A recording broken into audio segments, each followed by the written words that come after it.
তাদের উদ্দেশ্যে। আরে যার শোনে নাই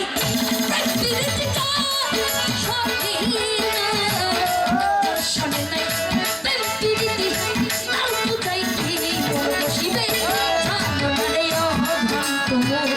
কিসের নয়নে ভজন হবে জানো না রে ও পাপি কিসের নয়নে সাধন হবে। যার শোনে নাই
দেখা মাত্র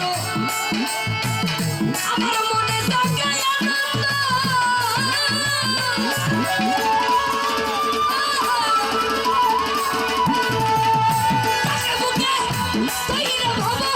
সেই তো স্বয়ং গোবিন্দ রে, সেই তো স্বয়ং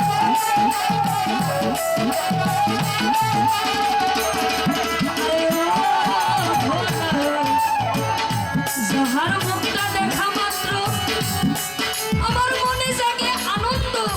ওই ব্যক্তিকে ধরলে আল্লাহ বলে নিচ্ছুরতে নিজ মনে বানাইয়াছি কাবা করে কাবাতে থাকি আমি পরোয়া। একজন আদমকে যদি আলঙ্কন করতে পারো আল্লাহ দেখা পাইবা। সে আদম যদি হয় স্বয়ং বসি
ভজন হবে জানো না রে।